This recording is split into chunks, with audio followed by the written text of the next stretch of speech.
G7 शिखर सम्मेलन में हिस्सा लेने के लिए कनाडा पहुंचे हैं प्रधानमंत्री मोदी, जिनका कैलगरी एयरपोर्ट पर जोरदार स्वागत किया गया है। दोनों देशों के बीच जारी तनाव के बीच पीएम मोदी की ये पहली कनाडा यात्रा है और यही वजह है कि पीएम मोदी की इस यात्रा पर हर किसी की नजर टिकी हुई है। कनाडा पहुंचकर पीएम मोदी ने ट्वीट किया। पीएम मोदी ने लिखा कि G7 शिखर सम्मेलन में भाग लेने के लिए वो कनाडा पहुंचे हैं कैलगरी में। और एक्स पर पोस्ट में पीएम मोदी ने आगे लिखा कि शिखर सम्मेलन में विभिन्न नेताओं से वो मुलाकात करेंगे और महत्वपूर्ण वैश्विक मुद्दों पर अपने विचार साझा करेंगे। पीएम मोदी ने लिखा कि ग्लोबल साउथ की प्राथमिकताओं पर भी वो जोर देंगे। दरअसल इस बार प्रधानमंत्री मोदी को G7 समिट में भाग लेने के लिए कनाडा के प्रधानमंत्री मार्क कार्नी ने आमंत्रित किया है और ये लगातार छठी बार है जब भारत के प्रधानमंत्री के तौर पर नरेंद्र मोदी G7 सम्मेलन का हिस्सा बन रहे हैं, जो कि भारत की वैश्विक कूटनीतिक स्थिति को दर्शाता है। भारत और कनाडा के बीच पिछले कुछ समय से जारी कूटनीतिक तनाव के बीच पीएम मोदी पहली बार कनाडा पहुंचे। तनाव की शुरुआत 2023 में उस वक्त हुई जब कनाडा के गुरुद्वारे के बाहर खालिस्तानी आतंकी हरदीप निज्जर की हत्या कर दी गई। कनाडा की तत्कालीन सरकार ने इस हत्या में भारतीय एजेंट्स के शामिल होने का आरोप लगाया, जिससे दोनों देशों के बीच विवाद गहरा गया था। दोनों देशों ने एक दूसरे के राजनयिकों को भी बाहर किया था।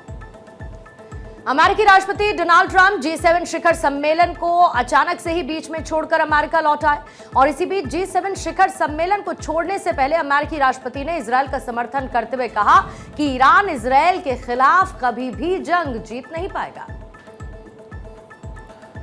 इजरायल और ईरान के बीच चले तनाव की वजह से G7 शिखर सम्मेलन बाधित हुआ है। इजरायल और ईरान का युद्ध इस वक्त खतरनाक मोड़ पर आ गया है और जिस तरीके से दोनों देश एक दूसरे पर हमला बोल रहे हैं उससे दुनिया डरी हुई है।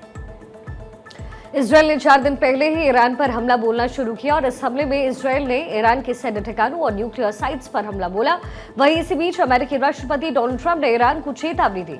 ट्रंप की तरफ से कहा गया कि तेहरान को अपने परमाणु संयंत्रों पर लगाम लगाने की जरूरत है और इससे पहले कि बहुत ज्यादा देर हो जाए। ट्रंप इस बीच फ्रांस के राष्ट्रपति इमैनुअल मैक्रों के एक स्टेटमेंट पर नाराज दिखाई दिए। दरअसल मैक्रो ने दावा किया था कि ट्रंप कनाडा में G7 शिखर सम्मेलन जल्दी छोड़कर इसलिए गए क्योंकि वो इजराइल ईरान संघर्ष विराम पर काम कर रहे हैं। ट्रंप ने मैक्रो के दावे को सिरे से खारिज किया। कहा मैक्रो पब्लिसिटी की भूखे हैं, उन्हें नहीं पता कि वो क्यों वॉशिंगटन जा रहे हैं। ट्रंप ने कहा कि उनके अमेरिका लौटना जो है युद्ध विराम से इसका कोई लेना देना नहीं। राजधानी दिल्ली में आज 33 आयुष्मान आरोग्य मंदिरों का शुभारंभ किया गया। मुख्यमंत्री रेखा गुप्ता और दिल्ली सरकार के मंत्रियों ने अलग अलग जगहों पर आयुष्मान आरोग्य मंदिर का शुभारंभ किया है। आयुष्मान मिशन के तहत दिल्ली में 2406 करोड़ की लागत से 1139 आयुष्मान आरोग्य मंदिर बनाने का काम शुरू किया गया है। इसी क्रम में दिल्ली सरकार, नगर निगम और दिल्ली नगर पालिका परिषद यानी NDMC के 33 डिस्पेंसरियों को आयुष्मान आरोग्य मंदिर में विकसित किया गया है। 33 आयुष्मान आरोग्य मंदिरों का शुभारंभ वैसे तो 14 जून को होना था, लेकिन अहमदाबाद में हुए विमान हादसे की वजह से इसे टाल दिया गया। इन केंद्रों पर ब्लड टेस्ट, मातृत्व देखभाल और बच्चों के टीकाकरण जैसी जो जरूरी सुविधाएं हैं वो उपलब्ध रहेंगी। इससे लोगों को एक ही स्थान पर कई स्वास्थ्य सेवाएं मिलेंगी, जिसके चलते लोगों में खुशी है। मरीजों से बात कर लेते हैं जो यहाँ पर पहुँचे हैं कि स्वास्थ्य सुविधाओं में कुछ बढ़ोतरी दिख रही है। दवा लेकर के निकले हैं, कुछ बेहतर यहाँ पर स्थिति नजर आई। बहुत बढ़िया, बहुत बढ़िया। हाँ, बहुत बढ़िया। अच्छा, ये ऑनलाइन आपने निकाला? ये आए मुश्किल से मेरे को 10 मिनट लगा है। अच्छा, पर्ची बनाया, डॉक्टर को दिखाया। मैं पहले आया था, दिखाया था, ये दवाई खाया था, काफ़ी फर्क है मुझे। आज दोबारा मेडिसिन के लिए आया था। मुश्किल से 5-7 मिनट लगे हैं, मेडिसिन ले लिया। ऑनलाइन सिस्टम यहाँ पर? हाँ, ऑनलाइन बहुत बढ़िया। अच्छा, बहुत बढ़िया, पहले से बेहतर, मतलब बहुत बेहतर है, बहुत बेहतर है। तो संतुष्ट लोग नज़र आ रहे हैं। अब देखना दिलचस्प होगा कि आगे रिस्पांस किस तरह से होता है। कैमरामैन सोहन के साथ में अक्षर है, भारत 24 दिल्ली। वहीं लोगों को उम्मीद है कि इस व्यवस्था के शुरू होने से उनको स्वास्थ्य सुविधाओं को पाने में आसानी हो सकेगी। कई टेस्ट फ्री हैं। बुजुर्गों के लिए 10 लाख तक स्वास्थ्य सुविधाएं मिलेंगी, उससे लोगों को बड़ी राहत मिलने की उम्मीद है। वहीं ये पहल बीजेपी सरकार के उस वादे का हिस्सा है जिसमें राजधानी के लोगों को एक ही छत के नीचे बेहतर स्वास्थ्य सुविधाएं उपलब्ध कराने का वादा किया गया था।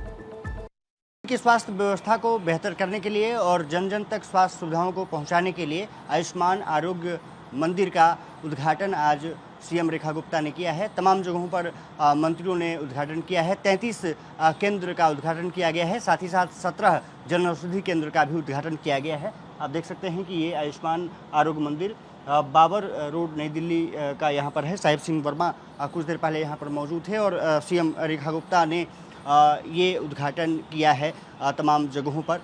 तमाम केंद्रीय मंत्री के साथ साथ जो प्रदेश सरकार में मंत्री थे उसमें उन्होंने शिरकत की है और मैं वहीं जो आयुष्मान आरोग्य मंदिर हैं वहीं पर मौजूद हूँ। मैं तस्वीरें दिखाऊंगा कि क्या कुछ व्यवस्था बेहतर बदलती हुई आपको दिखाई दे सकती है।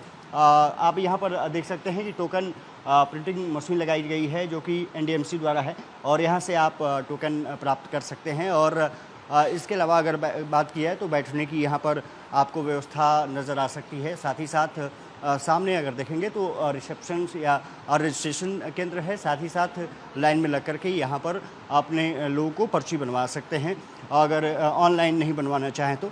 साथ ही साथ अगर यहाँ की व्यवस्था की बात करें तो डॉक्टर्स आपके पास हमेशा टोकन के हिसाब से आपको चेक करते हुए नज़र आ सकते हैं। हालांकि यहाँ के जो डॉक्टर्स हैं अभी बात नहीं कर रहे हैं, लेकिन तमाम सुविधाएं देने की कोशिश के रूप में इस केंद्र को देखा जा रहा है। आप तस्वीरें देख सकते हैं कि डॉक्टर्स यहाँ पर बैठे हुए हैं, वो मरीज़ों की देखभाल कर रहे हैं। कोशिश यही है कि इस जो आयुष्मान आरोग्य मंदिर है उसके ज़रिए स्वास्थ्य सुविधाओं को बेहतर किया जा सके। कैमरामैन श्रवण के साथ में अक्षय राय, भारत 24, दिल्ली। दिल्ली के अशोक विहार के जेलर वाले बाग में दूसरे दिन भी डीडीए का बुलडोजर चला है। इस कार्रवाई में इलाके में मौजूद 200 झुग्गियों को जमींदोज कर दिया गया। और गर्मी के मौसम के बीच डीडीए की इस कार्रवाई से लोगों में नाराजगी है। लोगों का आरोप है कि वो अब बेघर हो गए। ऐसे में इस मौसम में वो कहां जाएंगे, कहां रहेंगे। अब इस पूरी कार्रवाई के बाद झुग्गियों में रहने वाले लोगों ने डीडीए पर गंभीर आरोप लगाने शुरू कर दिए हैं। लोगों के मुताबिक पूरे दस्तावेज होने के बावजूद उन्हें अभी तक मकान नहीं मिला है। बुलडोजर कार्रवाई से पहले इलाके की बिजली आपूर्ति बंद कर दी गई। दर्जन भर अर्थ मूवर मशीनों और बुलडोजर से झुग्गियों को हटाया गया। वहीं पूरी कार्रवाई के दौरान भारी पुलिस फोर्स की तैनाती भी रही। इस वक्त हम मौजूद हैं दिल्ली के अशोक विहार जेलर वाला बाग के पास और आप तस्वीरों में देख सकते हैं यहाँ पर डीडीए की तरफ से अवैध मकानों पर एक बड़ी कार्रवाई की गई है और आपको यहाँ पर अब सिर्फ ईंट और पत्थर आपको तस्वीरों में दिखाई दे रहे होंगे। तकरीबन 200 से ज्यादा जो झुग्गियां हैं उनको डीडीए ने जमींदोज किया है और अब यहाँ से जो लोग हैं अपना सामान इकट्ठा कर रहे हैं और दूसरी जगह जा रहे हैं। कुछ लोग हमारे साथ हैं, हम उनसे बातचीत कर लेते हैं। क्या नाम है आपका? किरण जी, डीडीए की तरफ से जो सर्वे किया गया था, कब किया गया था? क्या लिस्ट में आपका नाम आया था? हाँ आया था, 2019 में करा गया था। अच्छा। हाँ। आपको फ्लैट मिला है? नहीं, हमें नहीं मिला। क्यों? जब लिस्ट में नाम आया, सर्वे हुआ, तो फिर फ्लैट क्यों नहीं मिला? वाले में उन्होंने कैंसिल कर दिया ना, वो नहीं था, क्या नाम है, ये राशन कार्ड। अच्छा। हाँ जी, राशन कार्ड। हाँ जी। बाकी हमारे तो पति यही, इनका जन्म यहीं पे हुआ है, कितने पुराने 2011 का 12 का प्रूफ है, उनके प्रूफ से तो देना चाहिए था। बिल्कुल। देखिए, लोगों का यही आरोप है, देश की राजधानी दिल्ली में जहां भी कार्रवाई हो रही है, लोगों का यही कहना है कि डीडीए का जो नॉर्म्स है उसको पूरी तरह से इन लोगों ने फुलफिल किया, यानी कि 2015 से पहले का जो डॉक्यूमेंट है वो होना चाहिए था, इन लोगों ने दिखाया। बावजूद उसके डीडीए ने कार्रवाई करी है हर जगह और हर जगह इसी तरीके से जो बुलडोजर है वो चलता हुआ दिखाई दे रहा है। वीडियो जर्नलिस्ट विपिन के साथ महेंद्र यादव, भारत 24, दिल्ली। पटना में नीतीश कैबिनेट की अहम बैठक हुई। सीएम नीतीश कुमार की अध्यक्षता में कैबिनेट की इस बैठक में कई अहम फैसलों पर मुहर लगाई गई। इस बैठक में कैबिनेट के सभी मंत्री भी मौजूद रहे। पुराना सचिवालय में बैठक हुई है। कैबिनेट की मीटिंग में कुल 20 एजेंडों पर मुहर लगी। मीटिंग में तय किया गया कि मधुबनी, वीरपुर, मुंगेर, वाल्मीकि नगर, मुजफ्फरपुर और सहरसा में छोटे हवाई अड्डों का निर्माण कराया जाएगा। उड़ान योजना के तहत छोटे हवाई अड्डे के रूप में इन्हें विकसित करने के लिए भारतीय विमानन प्राधिकरण और बिहार सरकार के बीच समझौता हुआ है। कैबिनेट की बैठक में हर हवाई अड्डे के लिए तकरीबन 150 करोड़ रुपए की स्वीकृति हुई। सरकार का मानना है कि इस निर्माण से छोटे शहर और पिछड़े इलाकों को हवाई नेटवर्क से जोड़ने में मदद मिलेगी। इससे न केवल आम लोगों की यात्रा आसान होगी, बल्कि पर्यटन, निवेश और क्षेत्रीय आर्थिक गतिविधियों को भी बढ़ावा मिलेगा। छोटे हवाई अड्डे निर्माण के संबंध में राज्य सरकार ने एयरपोर्ट अथॉरिटी ऑफ इंडिया के साथ MOU साइन करने की स्वीकृति दी है। ये छोटे एयरपोर्ट हैं, Madhubani airport, Birpur airport, Munger airport, Valmiki Nagar airport, Muzaffarpur airport और सहरसा एयरपोर्ट, ये 6 के 6 एयरपोर्ट उड़ान योजना के अंतर्गत आच्छादित है और इसके अंतर्गत अब एयरपोर्ट अथॉरिटी के साथ राज्य सरकार MOU साइन करेगी। इस संबंध में यह भी बताना चाहूँगा कि जो प्रारंभिक आवंटन है 25 करोड़ हर एयरपोर्ट के लिए, कुल मिला के 150 करोड़ जो है वह इस एयरपोर्ट के लिए प्राप्त हो गया है। तो वहीं दलहन और तिलहन के न्यूनतम समर्थन मूल्य MSP पर भी बैठक में सहमति बनी। पटना में होटल पाटलिपुत्र अशोक के स्थान पर 5 स्टार होटल के निर्माण को मंजूरी दी गई। PPP मॉडल के तहत एक निजी कंपनी को प्रोजेक्ट दिया गया। मॉडल शीतल हत्याकांड का पुलिस ने खुलासा कर दिया। मॉडल के बॉयफ्रेंड सुनील ने इस हत्या को अंजाम दिया। परिजनों को सुनील पर ही शीतल की हत्या करने का शक था।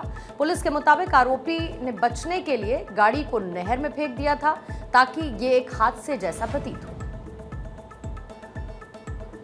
पुलिस ने बताया कि प्रारंभिक पूछताछ में आरोपी ने हरियाणवी मॉडल शीतल की चाकू से हत्या करने की बात स्वीकार ली। दरअसल परिवार वालों ने 15 जून को शीतल के लापता होने की शिकायत दर्ज कराई थी और शीतल का शव सोमवार 16 जून को सुबह पानीपत के खरखौदा के पास एक नहर में मिला।